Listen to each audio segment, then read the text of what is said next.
우리는 인생을 살면서 사람에게 실망하고 상처받는 일들이 얼마든지 있습니다. 그래서 우리는 사람에 대한 기대를 낮추는 것이 좋습니다. 자기 자신에 대해서도 실망하는데 실망할 일이 얼마나 많이 있겠어요. 오늘 본문의 믿음의 조상 아브라함 같은 사람도 큰 실수를 합니다. 이 본문을 보면서 성경이 참 정직한 책이다 그런 생각을 다시 합니다. 믿음의 조상 같으면 영웅으로 묘사해도 좋을 텐데 큰 실수를 하는 사람으로 그대로 그려주고 있습니다. 아브라함 같은 사람도 실수했다 이런 얘기를 보면서 실수 많은 우리들이 위로를 받게 되는 것 사실입니다. 그러나 아브라함의 실수를 보면서 위로받는 것보다 더 중요한 것이 있습니다. 그것은 아브라함의 실수를 통해서 교훈을 얻어야 하는 것입니다. 우리도 실수 안 하고 살 수 없지만 그러나 그 실수를 줄이고 사는 지혜를 아브라함에게로부터 배워야 하는 것입니다. 아브라함의 실수는 가나안 땅에 기근이 왔고 그래서 그것 피하여 애굽 땅으로 내려가면서부터 시작이 됩니다. 10절 이하에 그 말씀이 나옵니다. 가족들 데리고 이제 기근 때문에 살 수 없어서 살기 위하여 애굽으로 갔습니다. 그런데 아브라함은 대단히 머리가 좋은 사람이다 그런 생각이 듭니다. 애굽을 향해서 가족을 데리고 가면서 그에게 제일 먼저 찾아온 고민이 하나 있었습니다. 그 고민은 뭐냐 하면 아내 사레가 이쁘다는 것입니다. 그때 사레의 나이가 몇 살쯤 됐는지 혹 아십니까? 잘 모르시죠? 65세쯤 됐습니다. 65세면 쭈글쭈글해지고 할머니 모습이 있을 텐데 뭐 그렇게 아름다워서 아브라함이 걱정을 했을까 이런 생각을 하실 수도 있을 것 같아요. 그런데 아브라함은 175세까지 그 당시에 살았습니다. 그리고 사례는 127세에 죽었습니다. 그 당시의 연령으로 봐서는 아마 지금 우리 수명과 비교해 보면 한 40대쯤 그런 상태가 아니었겠나 생각을 해봅니다. 물론 아주 젊고 파릇파릇할 때 여인의 이쁨과 아름다움이 있습니다마는 나이가 들어가면서 중후해지고 그리고 완숙한 아름다움을 보이는 사람들이 얼마든지 있지 않습니까? 애굽 사람들이 내 아내를 보면 야 아름답다 그렇게 다 얘기하고 생각할 것이고 그리고 저놈이 남편이니까 남편 죽이고 내가 차지하자 그럴 수 있겠다. 아브라함은 벌써 애굽을 가면서 그 시대상 애굽 사람들의 성향 이런 걸 다 꿰뚫어 보고 그런 생각을 하게 된 것입니다. 살기 위해 지금 애굽을 가는데 이런 위기가 죽을 수 있겠다 이런 두려움으로 밀려왔습니다. 이 위기 앞에 아브라함이 어떻게 대처합니까? 사레에게 얘기를 했습니다. 내 아내다 그러면 당신은 살리고 나는 죽일 텐데 나의 누이라 합시다. 그러면 그대로 말미암아 내가 살게 될 것입니다. 이렇게 얘기를 했어요. 내가 이 여인의 오빠면 나한테 잘 보이려고 사람들이 호의도 베풀 수 있겠다. 이런 생각도 한 것 같아요. 14절 이하에 보니까 아브라함이 애굽에 내려갔더니 아브라함이 예상했던 그 일들이 그대로 전개가 되는 거예요. 애굽 사람들이 사라를 보면서 야 아름답다. 더군다나 외국인 아닙니까? 아주 관심을 갖고 바라보면서 그렇게 칭찬하는 얘기가 바로에게까지 들렸습니다. 바로가 마침내 사례를 바로의 궁으로 불러들였습니다. 그 당시 절대 군주, 마음대로 하고 싶은 대로 할 수 있는 그런 시대 아닙니까? 16절에 보니까 바로가 아브라함에게 후대했습니다. 그래서 많은 양, 많은 소, 암수, 나귀와 낙타, 심지어 노비까지 주어서 하루아침에 이 아브라함이 부자가 됐습니다. 자기 아내가 지금 바로 왕의 아내가 될지도 모르겠다 이런 위기 앞에서 그 재산 받고 아브라함의 마음이 어디 기뻤기만 했겠습니까? 얼마나 그 마음이 씁쓸했겠어요. 그런데 그때 하나님께서 이 역사 가운데 개입하셨습니다. 하나님께서 아브라함과 사레 일로 바로와 그 집에 큰 재앙을 내렸다. 오늘 본문의 말씀입니다. 그 재앙이 뭔지는 모르겠습니다. 성경이 말하고 있지 않으니까. 그런데 바로와 그 집안에 사람들이 예를 들어 질병이 돌아서 다 넘어졌어요. 그런데 사례는 멀쩡한 거예요. 이 뭔가 이상하다. 낌새를 차렸어요. 그래서 어떻게 된 일이냐? 사례를 불러서 물어보니까 사례가 사실대로 자초지종을 고백합니다. 사실은 아브라함이 내 오빠가 아니고 내 남편입니다. 바로가 그 얘기를 듣자 바로 감을 잡았어요. 그래서 재앙의 이유가 거기 있었구나 그렇게 깨닫고 아브라함을 불러들였습니다. 그리고는 훈계를 했습니다. 어찌 내게 내 누이라고 말해서 나로 이런 큰 실수를 할 뻔하게 했느냐. 그리고 책망을 듣고 훈계를 들었습니다. 마지막에는 아내와 그리고 모든 재물들 그에게 주어서 선물 줬던 거 뺏지 않고 다 소유하게 해서 마침내 아브라함을 다시 내보내는 이야기가 본문에 나옵니다. 생각해 보십시오. 메시아의 조상이 될 사람이 하나님도 모르는 사람에게 거짓말했다가 그게 발각이 돼가지고 훈계를 듣고 처참하게 쫓겨났습니다. 말 그대로 창피찬란한 일이 아브라함 생애에 벌어진 것입니다. 왜 그런 일이 생겼습니까? 한마디로 얘기하면 아브라함이 불의했기 때문에 그런 것입니다. 오늘 이 사건을 통해서 우리에게 주시는 교훈 4가지를 함께 나누려고 합니다. 먼저 아브라함의 이 실수를 통해서 우리가 배워야 될 중요한 교훈은 불의는 수치를 가져온다라고 하는 것입니다. 아브라함이 상황 판단은 정확하게 잘했습니다. 그러나 그는 생각하기를 이 상황을 헤쳐나가기 위해서는 거짓말하지 않고는 살 수 없겠다. 그렇게 결정을 했고 불의를 저질렀고 거짓말을 했습니다. 그 결과는 이 같은 수치였습니다. 하나님도 모르는 사람에게 훈계를 듣고 추방을 당하는 큰 수치를 당한 것입니다. 여러분, 이것은 아브라함에게만 해당되는 얘기가 아닙니다. 모든 인생이 똑같습니다. 불의를 행하면 수치를 가져오게 되어 있습니다. 그런데 이 사실은 저와 여러분 우리 모두가 다 아는 얘기예요. 모르는 사람이 없어요. 그러나 중심으로 사실로 그것을 우리 마음에 믿지는 않습니다. 잘 빠져나갈 거다 생각하는 거죠. 정말 불의가 반드시 수치와 파괴를 가져온다고 그렇게 믿으면 우리는 불의를 행하며 살 수 없습니다. 안 믿으니까 그냥 그리고 대충대충 우리가 사는 것입니다. 안 믿을 뿐만 아니라 이 세상에서 성공하려면 불의한 방법을 쓰지 않고는 될 수 없다. 이런 생각이 우리 마음속에 자리 잡고 있다는 엄청난 사실을 알아야 합니다. 내가 성공하기 위해서는 무슨 방법이든지 다 해야 된다. 성공하려고 할 때는 그게 옳으냐 안 옳으냐 그런 거 생각하면 성공할 수 없다는 겁니다. 여러분, 그게 어떤 마음입니까 도대체?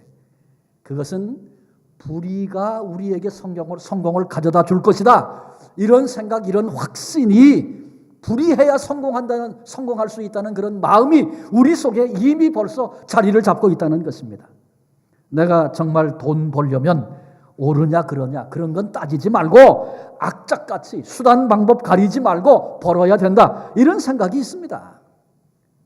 그 얘기는 불의가 재물을 가져다 줄 것이다. 이런 믿음이, 이런 사고가 우리 속에 있다는 것입니다. 그러나 성경은 이 문제에 대하여 분명히 말씀하고 있습니다. 아니다, 그렇지 않다, 그건 틀렸다 선언하고 있습니다.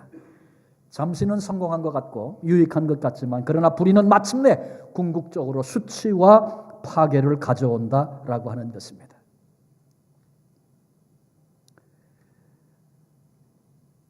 요정을 해서 술 장사해서 직업에 귀천이 있겠습니까마는 별로 좋지 않은 일, 다른 사람을 해롭게 하는 그런 일들을 하면서 돈을 번 사람은 말년이 썩 좋지 않다. 우리들이 지켜보고 있습니다. 그런 방법으로 모은 돈은 자녀들에게도 결코 도움이 되지 않는다. 그런 예를 얼마든지 알고 있습니다. 불의가 종국에는 수치와 파괴를 가져온다는 사실을 우리 마음판에 깊이 새겨야 할 것입니다. 군대 생활할 때 대구에 있는 영천 3사에서 근무를 했습니다. 내무반에서 쫄병 때 어떤 큰 행사를 마치고 이제 내무반에 있는 부대원들 몇 사람이 한 10명이 채 안 됐던 것 같아요. 이렇게 이제 행사를 마치고 걸어가는데 힘도 들고 긴장도 풀리고 그래가지고 부대 안에서도 딱 손 맞추고 발걸음 맞추고 그리고 걸어야 되거든요. 근데 군기가 빠진 거죠. 그래서 쓱 이렇게 축 처져가지고 덜렁덜렁 걷고 있는 겁니다. 근데 그 3사 안에 헌병은 아닌데 그 하사관들이 돌아가면서 군기반장이 다녀요. 그래서 군기문란한 거 잡거든요. 그러면 그 부대는 또 아주 곤욕을 치릅니다. 근데 군기반장이 딱 나타난 거예요. 서! 그러는 거예요. 그랬더니 그 한 10명쯤 되는 아이들 중에서 누가 그랬는지 몰라요. 튀어! 그러는 거예요. 그래갖고 다 정신없이 도망을 갔어요. 근데 군기반장이 딱 보면 알죠. 제일 못 뛰는 놈이 누군지 알 거 아니에요. 따라가서 잡았어요. 저는 아닙니다. 저는 잘 도망갔어요. 근데 그 따라가 잡아가지고 누군지 다 이름 적었고 쫄병들이 군기문란에 걸렸고 도망갔고 그러니 뭐 얼마나 곤욕을 치렀겠어요. 저는 그 곤욕 치른 생각은 하나도 안 나고요. 그러고 나서 제 그 내무반에 그 상사 한 분 있었는데 뭐라 그러죠? 그 직분이 직책이 있는데 제가 생각이 안 나네. 하여간 그런 상사 한 분이 있는데 그분이 그것 때문에 뭐 군기 잡고 야단 복석을 했죠. 그러고는 기회가 있을 때마다 저한테 뭐라 그러는 줄 알아요? 사람들 앞에서 야 임마 예수 믿는 놈도 도망가라 그래요. 제가 그 얘기 들을 때 얼마나 가슴이 아프고 고통스럽고 수치스러웠는지 몰라요. 그렇지 예수 믿는 사람이 다 도망가도 거기 서야지. 책임질 일을 했으면 해야지. 그런 마음이 제게 들면서 얼마나 그게 괴로웠는지 몰라요. 그래요. 바르지 않은 길 가면 수치를 당하게 돼 있는 것입니다. 바울은 갈라디아서 6장 7절 8절에 이렇게 말합니다. 스스로 속이지 말라. 하나님은 업신여김을 받지 아니하시나니 사람이 무엇으로 심든지 그대로 거두리라. 육체를 위하여 심는 자는 육체로부터 썩어질 것을 거두고 성령을 위하여 심는 자는 성령으로부터 영생을 거두리라. 유익할 것 같다고 해서 불의를 선택하면 반드시 수치가 온다는 사실을 잊지 마십시다. 두 번째로 아브라함의 실수를 통해 배울 교훈은 불의라고 하는 것은 곧 하나님에 대한 우리의 불신의 증거임을 알아야 합니다. 아브라함이 처한 상황 굉장히 어려운 상황임에 틀림이 없습니다. 왕이 사라를 불러들였습니다. 마음에 드는 여자 얼마든지 남편 죽이고 차지할 수 있는 그런 상황 속에서 아브라함이 정확하게 판단하고 누이라고 말했던 것 잘한 것일까? 그래서 질문을 한 가지 해봐야 됩니다. 정말 아브라함에게 이런 방법 외에는 다른 방법이 없었다는 말인가? 만일 그때 아브라함이 하나님을 의지했다면 어떻게 되었을까? 이런 생각 마땅히 해봐야 합니다. 그런데 본문에는 아브라함이 사실은 기근을 만났을 때 하나님 애굽으로 내려갈까요? 물은 적이 없어요. 나를 죽이려고 들지도 모르는데 누이라고 할까요? 하나님께 여쭤보지 않았어요. 하나님을 의지했다는 그런 구절도 나타나지 않습니다. 한 성경학자는 이렇게 얘기를 했습니다. 본문 바로 앞에 아브라함이 단을 쌓았다 하나님께 예배했다 그런 얘기가 나옵니다. 그리고 본문의 사건 뒤에 다음 장에 보면 아브라함이 또 단을 쌓고 예배했다 그런 얘기가 나왔어요. 그런데 본문 이 사건 속에는 아브라함이 하나님 앞에 제단을 쌓았다든지 예배했다든지 그런 얘기가 나오질 않습니다. 지금 실수하고 있는 아브라함, 하나님과 거리가 멀어졌다는 것입니다. 하나님과 아브라함 사이에 거리가 생겼다는 것입니다. 아브라함의 생각에 이런 환경에서는 하나님도 도울 길이 없다. 그렇게 결론을 내렸는지 모르겠어요. 그러니 내가 내 힘으로 그러려면 거짓말을 하든지 하여간 불의한 짓도 마다치 않고 어떻게 하든지 살아남아야 된다. 이렇게 생각하는 것은 하나님이 이런 나를 도와주실 힘이 없다고 불신하는 것 똑같은 얘기입니다. 우리도 불의를 만약에 행한다면 그 방법이 아니고는 하나님 나를 도울 수 없다고 하나님을 궁극적으로 불신하는 자리에 서게 된다는 것 잊지 말아야 됩니다. 하나님 멀리 계시기 때문에 지금 내게 무슨 일이 벌어지는지 하나님 모르신다. 아니 하나님 아신다 할지라도 나 같은 사람 문제 관심도 이해도 있을 리가 없다. 아니 혹시 이해하실지라도 나 같은 사람 도와주지 않을 것이다. 이런 생각 붙들리면 안 됩니다. 수천 년 전 홍해는 가르고 떡 5개와 물고기 2마리로 5,000명을 먹이는 그런 역사는 했는지 모르지만 오늘날 컴퓨터 시대를 살고 있는 우리에게 나에게 내 삶의 현장에서 지금 내가 당면한 그 문제 구체적으로 도와주시는 분 아니시다. 이 같은 하나님에 대한 불신이 마침내 내 힘으로 해결해야 된다. 이런 결론을 내게 되고 내 힘으로 행하려고 하다 보면 반드시 불의한 일도 마다치 않고 한 번만 눈 감고 그렇게 하자. 그런 생각이 우리에게 든다는 것이죠. 여러분, 그런데 정말 하나님이 우리를 도우실 수 없습니까? 정말 하나님이 우리의 삶에, 내 삶에 어떤 일이 벌어지고 있는지 하나님이 정말 모르신다는 말입니까? 하나님은 우리들의 머리털도 세신 바 됐다 그랬어요. 작은 부분, 세세한 것까지 다 아신다고 말씀하세요. 뿐만 아니라 우주 만물을 말씀으로 창조하신 능력의 하나님께서 나를 사랑하셔서 십자가에 독생자를 주시기까지, 내어주시기까지 그렇게 사랑하셨는데 그 능력의 하나님이 왜 나를 도와주실 수 없겠습니까? 하나님에 대하여 성경은 이렇게 증언하고 있습니다. 우리의 앉고 서는 것을 아시는 분, 내가 들어가고 나가는 것, 우리의 출입을 보고 계신 분, 하나님이 다 보고 계시고 능력의 하나님이 다 알고 계시다라고 하는 것입니다. 그러므로 우리는 하나님에 대한 신뢰를 먼저 회복해야 합니다. 만일 하나님이 안 계시다면, 그런데 우리가 의롭게 살려고 노력한다면 우린 틀림없이 세상에서 낙오자가 되기 십상입니다. 왜? 세상은 악한 세상입니다. 의로움이 통하지 않는 그런 세상이기 때문에 그렇습니다. 그러므로 하나님이 안 계신데 내가 의롭게 산다면 우리는 낙오자여 패배자가 될 것에 틀림이 없습니다. 그러나 여러분, 하나님은 살아계신 분입니다. 하나님의 말씀에 순종하면, 하나님의 의로운 방법을 쫓아 의롭게 살게 되면 능력의 하나님이 친히 우리를 도와주시는 것입니다. 그러므로 우리는 성공적인 삶을 얼마든지 살아낼 수 있는 것입니다. 기적의 하나님이 우리와 함께 하심으로 기적을 체험하고 문제가 해결되는 그런 일들을 하나님의 능력 안에서 경험하게 되는 것입니다. 세 번째로, 아브라함의 실수를 통해서 우리는 하나님의 신실하심에 대해서 오해해서는 안 된다는 사실을 교훈받습니다. 아브라함이 거짓말했습니다. 불의한 짓을 했습니다. 그런데 그럼에도 불구하고 얻은 것이 많았습니다.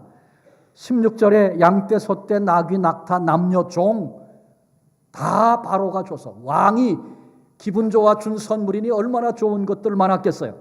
한순간에 부자가 된 것입니다. 거기다가 아내도 구출을 받았습니다. 이런 결과 앞에서 만약에 아브라함이 거짓말해도 괜찮구나, 이런 결론을 내린다면 그건 참 불행한 것입니다. 아브라함이 불의했음에도 불구하고 어떻게 이런 복이 왔습니까? 불의해도 괜찮은 것이 아니고 오직 하나님의 신실하심 때문이었음을 먼저 우리가 알아야 합니다. 사라를 통해서 장차 메시아가 오실 계보를 잇도록 하겠다. 이게 하나님의 계획이었습니다. 언약을 아브라함에게 주셨습니다. 다른 사람 아니고 사라를 통해서 그런 일이 있을 것이다. 너는 복의 통로와 근원이 되어져서 내 후손을 통하여 오실 메시아를 통하여 열방이 복을 받는 놀라운 역사가 일어날 것이다. 그 언약을 받은 아브라함이 불의를 행했습니다. 그러나 그럼에도 불구하고 이 같은 하나님의 약속은 어겨질 수 없는 것이었습니다. 그래서 하나님이 친히 사라를 구원해 주셨고 아브라함은 덤으로 이런 복을 받게 된 것입니다. 그러나 정리를 분명하게 해야 됩니다. 아브라함이 거짓말, 불의를 행한 결과는 복이 아니고 수치임을 우린 기억해야 합니다. 물론 생긴 것 많았습니다. 그러나 이것이 진정한 의미의 축복일 수 없다는 것 알아야 합니다. 우리는 기억하고 있습니다. 후일에 시간이 많이 경과하면서 사라가 자식을 얻지 못했어요. 여전히. 그랬을 때 인간적인 방법을 썼어요. 그게 뭐였습니까? 누구를 아브라함의 후처로 줬어요? 하갈. 그래요. 하갈은 어떤 사람입니까? 네? 이스마엘의 어머니. 그래요. 또 하갈은 어떤 사람입니까? 사라의 여종. 그렇죠. 여종.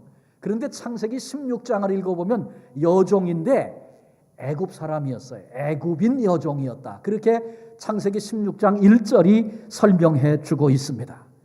자, 질문해 봐요. 도대체 아브라함이 어디서 이집트 여자를 종으로 부리게 됐는가, 얻게 됐는가 라고 하는 것입니다. 해답은 어디예요? 본문에 나오죠. 12장 16절에 바로가 아브라함에게 재물을 많이 주고 겸해서 줬던 게 뭐예요?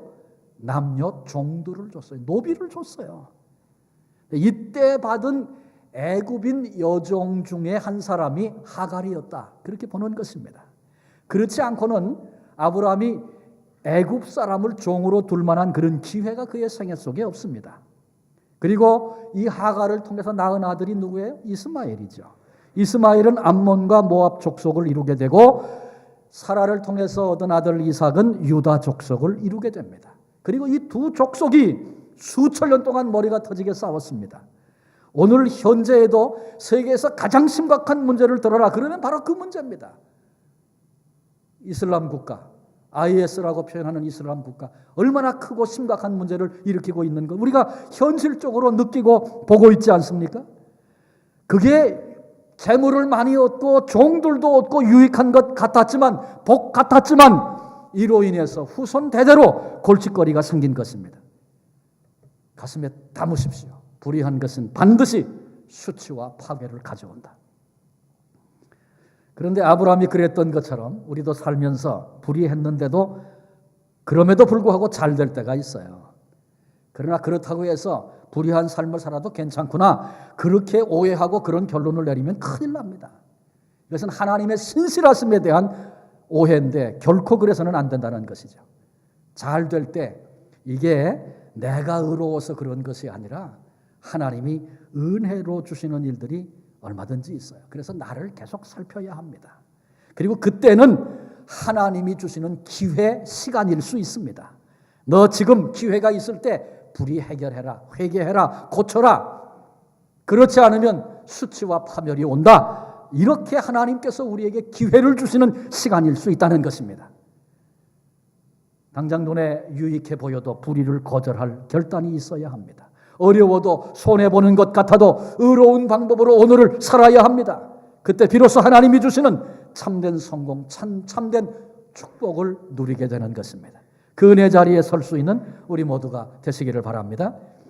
마지막 네 번째로 아브라함의 실수를 통해서 우리가 배울 수 있는 교훈은 특별히 위기의 때에 불의에 대해서 조심하고 경계해야 된다는 것입니다. 우리가 가정생활이나 사회생활 잘 돌아가고 아무 문제가 없을 때는 하나님 섬기고 믿는 것 그렇게 어렵지 않습니다. 그러나 위기가 찾아왔을 때 가정에 위기 있죠. 직장에도 위기가 있습니다. 사업에도 위기가 있습니다. 하루아침에 건강에 위기가 찾아와서 두려움에 떨기도 합니다. 이런 문제가 우리를 찾아오고 우리를 누를 때 우리는 내면적으로 긴장이 생깁니다. 그리고 그 자리에 서서 내가 오늘까지 하나님을 믿고 살아왔다고 그렇게 생각했는데 정작 위기 앞에서 하나님을 향한 믿음이 전혀 없다는 사실을 내가 비로소 발견하고 깜짝 놀라기도 하고 충격을 받는 그런 일들이 얼마든지 있을 수 있습니다. 정말 문제가 왔는데 내가 믿음으로 살지 못하는 거예요. 믿어보려고 하는데 잘 안 되는 거예요. 하나님이 이 문제에서만큼은 도와주실 것 같지 않고 강박관념이 생겨서 이러다가 끝나고 망하는 것 아닌가 두려움이 우리를 누릅니다. 이것을 내가 수단과 방법을 가리지 않고서라도 해결하지 않으면 도저히 길이 없구나 이런 마음이 듭니다. 그래서 내 힘으로 해결하려고 하면 불의도 마다치 않는 것입니다. 이렇게 위기가 찾아왔을 때 우리는 불의하기 쉽습니다. 그때가 정말 조심해야 될 때입니다. 이런 위기가 찾아왔을 때 어떻게 해야 되는가? 첫째, 두 가지인데 한 가지는 기도해야 합니다. 기도하던 사람 기도 시간을 더 늘려서 더 많이 기도해야 합니다. 마음에 있는 불안과 초조함을 잠재우고 하나님의 음성을 듣고 하나님의 인도하심을 받고 하나님이 주시는 위로를 경험할 때까지 하나님 앞에 엎드려 기도해야 합니다. 위기감이 찾아오거든 도저히 해결할 방법이 없다고 느껴지거든 이런 상황 맞닥뜨리면 하나님 앞에 나가 무릎 꿇는 사람, 기도의 시간을 늘리는 사람, 복된 사람입니다. 우리의 많은 신앙의 선배들이 그랬습니다. 아니 우리 가운데도 그런 분들이 계셔서 감사합니다. 어려운 일이 찾아오면 금식합니다. 누가 시키지 않아도 밤중에 나와 철야하며 매달립니다. 새벽에 부르짖어 기도합니다. 여러분 잘하는 일입니다. 그렇게 해야 합니다. 그것이 진정한 문제의 해결이기 때문에 그렇습니다. 우리의 신앙의 선배들 옛 어른들은 문제만 찾아오면 다 그렇게 했어요. 근데 오늘 우리가 예수 믿는다고 하면서 문제가 와도 매달리지 못하고 기도하지 못하고 금식하지 못하는 그런 모습이 내 속에 있는 것은 아닌가 한번 돌아다 봤으면 좋겠습니다. 우리 고국인 한국에 참 여러 가지 어려운 얘기들이 많이 들리지 않습니까? 우리 한국은 참 어떤 분의 얘기와 같이 남과 북이 갈려 있기 때문에 분열의 영이 아주 뿌리부터 우리를 붙들고 있다. 그런 얘기를 합니다. 정말 그런 것 같아요. 그래서 좌와 우가 나뉘어서 남과 북이 나뉜 것도 기가 막힌 일인데 우리는 남한의 좌와 우가 나뉘어서 사상의 싸움을 벌이고 편을 가르고 있지 않습니까? 동과 서가 나뉘고 지연, 학연, 관심거리만 있으면, 줄만 있으면 힘을 나눠가지고 내 편을 가르는 그런 모습을 우리가 봅니다. 남과 북이 갈려있는 사이에 여러 엄청난 일들이 진행됐고 지금은 또 땅굴 얘기, 전쟁설, 김정은은 아주 노골적으로 2015년도에 마지막 전쟁할 거다. 그렇게 선포를 해서 국방부가 아주 우려하고 있다는 그런 기사도 봤습니다. 이런 일들이 벌어지고 있어요. 이때 교회가 눈물로 기도하고 사명 감당해야 할 텐데 벌써부터 교회는 자정의 능력을 잃어버렸다. 스스로 회복될 힘이 없다. 이런 얘기들이 들려오고 있고 또 교회마다 엄청난 얘기들이 들리고 있어서 얼마나 참 희망을 잃어버린 것 같은 그런 모습을 우리가 보지 않습니까? 느헤미야는 고국 예루살렘이 성벽이 회파되고 성문이 불에 탔다는 그런 소식을 듣고 하나님 앞에 울면서 금식하며 하나님께 기도하고 매달렸습니다. 하나님이 그 금식을, 그 기도를, 그 눈물을 기쁘게 받으시고 회복의 길을 여서서 성벽을 재건하는 그런 일들이 진행되고 있는 것을 우리가 성경을 통해서 보지 않습니까? 조국이 어떤 어려움에 휩싸이든지 나는 여기 캐나다 사니까 걱정 없어. 이민 잘 왔지. 여러분, 우리가 그렇게 생각한다면 우리는 악한 것입니다. 그곳에 있는 내 형제 자매 친척들, 전쟁과 여러 가지 위기들이 닥친다면 어떤 고통들을 겪을 것인가? 우리 민족의 역사는 과연 어떻게 흘러갈 것인가? 이런 소식을 들으면서 그런가 보다 그리고 넘어간다면 되겠습니까? 그래서 구국 비상 금식 회개 성회 해보자 이렇게 마음을 먹고 진행하고 있습니다. 제가 교회의 책임을 맡아서 이 일을 계획하고 하는데 참 어려워요. 별로 교회들이 기도하자는 일에 별로 관심을 보이질 않습니다. 더군다나 금식하고 또 그렇게 기도하자니까 어렵게들 생각하는 것 같아요. 금식 1월 1일 저녁에 모여서 하니까 저녁밥 먹고 오셔도 되잖아요. 1월 2일 날 하루 금식하는 겁니다. 토요일은 아침에 또 폐회 예배하고 죽도 줘서 먹고 떠난다니까 하루 금식하는 거 그리 어렵지 않은데 고국을 위해서 안타까운 현상을 보면서 느헤미야는 홀로 수일을 하나님 앞에 울면서 금식하며 기도했는데 힘과 힘을 좀 모아서 그렇게 한번 기도해보자는데 그렇게 별 반응들이 없는 것 같아요. 우리 교회는 어떻습니까? 여러분들은 어떻게 생각하고 계십니까? 여러분들 속에 그렇게 하자 그러면 그렇게 해야 하는 줄로 알고 동참하는 그런 마음들이, 그런 일꾼들이 일어났으면 좋겠어요. 우리 연합 모임 제가 가끔 가보면 연합 새벽기도회, 부활절 연합 새벽기도회 얼마나 우리 한국교회 아름다운 전통을 가진 것입니까? 물론 다른 지역에 갔을 것이다 그렇게 저 기대합니다마는 제가 가서 보는 곳마다 우리 교인들은 별로 눈에 안 띄는 것 같아요. 참 마음이 아파요.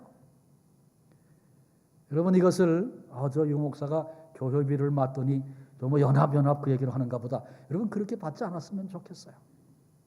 정말 이 땅에 우리 교회가 참 일찍이 세워져서 이 땅을 향한 사명을 가진 교회가 우리 교회다. 우리 그렇게 고백하는데 이런 일을 할 때 의뢰이 그래야 된다. 그런 마음들로 참여할 수 있었으면 좋겠습니다. 우리 교회 장로님들이 참여하시기를 부탁을 드립니다. 권사님들이 참여해 주십시오. 집사님들이 참여해 주십시오. 청년들도 최선을 다해서 한번 이 모임에 좀 참여해 주시면 좋겠어요. 개인적으로 특별한 형편이 있을 수 있습니다. 충분히 이해합니다. 그러면 우리 금요일, 토요일 그래서 특별한 일 때문에 참여할 수 없는 분은 금요일, 토요일 새벽기도 우리 교회에서 따로 모이지 않습니다. 큰빛교회에서 6시 반에 새벽기도 모일 겁니다. 오셔서 같이 그 시간만이라도 기도해 주십시오. 저녁 예배 우리 개회하는 날 7시에 개회 예배 드리는데 제가 설교도 해야 돼요. 굉장히 어려운 일을 많이 맡았어요. 오셔서 기도해 주셔야 합니다. 여러분들의 기도가 필요합니다. 이때에 고국을 위해서 기도하는 사람들이 일어나는 것 얼마나 복된 일인지 몰라요. 위기의 때에 기도하는 성도, 위기의 때에 기도하는 민족, 하나님이 기뻐하시는 줄로 믿습니다. 기도로 한 해를 시작하므로 하나님이 기뻐하시는 한 해를 출발하고 하나님이 기뻐하시는 한 해를 살아낼 수 있는 그런 은혜가 우리 모두에게 있어지시기를 바랍니다. 또 한 가지 위기가 찾아왔을 때 불의에 빠지기 쉬운데 그때 기도하는 것 외에 또 한 가지는 손해보는 것 같아도 하나님의 방법을 선택하라는 것입니다. 세상적인 방법, 인간적인 방법, 불의한 방법, 이거 한번 쓰기만 하면 결과는 확실할 것 같아요. 당장 성공을 가져올 것 같아요. 그러나 그렇게 돼도 거기는 행복이 없습니다. 불의한 방법과 수를 쓰면 돈은 벌 수 있을지 모르겠어요. 수단 방법 가리지 않고 죽어라고 뛰고 달리면 돈은 벌 수 있을는지 성공은 할 수 있을는지 몰라요. 그러나 그런 방식으로 돈이 벌리면 벌릴수록 성공하면 성공할수록 골칫거리가 스트레스가 증가하고 다툼이 생긴다는 사실을 여러분 잊지 마셔야 할 것입니다. 그러므로 우리는 하나님 앞에서 선택해야 합니다. 위기가 왔을 때 눈앞에 당장의 유익을 선택하는 것이 아니라 멀리 하나님이 주시는 복을 선택할 수 있어야 합니다. 하나님의 방법, 의로운 방법, 하나님이 기뻐하시고 복을 주실 수 있는 그 길을 선택할 때 거기 진정한 복이 있는 것입니다. 오늘 우리는 송년주일 예배 드리고 있습니다. 2014년도 지나간 한 해 각각 가정마다 개인적으로 지나간 한 해 돌아보아야 합니다. 특별히 실수하고 불의했던 적은 없었는가?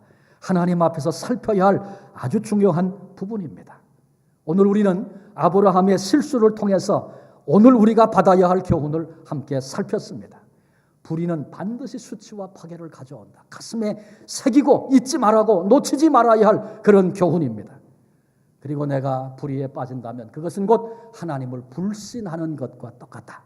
하나님이 믿op지 않아서 내 힘으로 어떤 방법이라도 한번 해보겠다는 것이죠.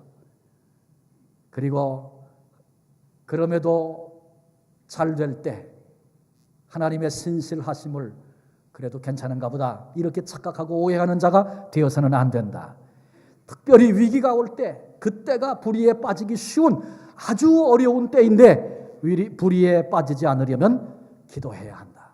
그리고 당장의 유익이 아니라 손해를 보는 것 같아도 하나님의 방법을 선택하라. 오늘 우리가 아브라함의 실수를 보면서 배운 교훈입니다.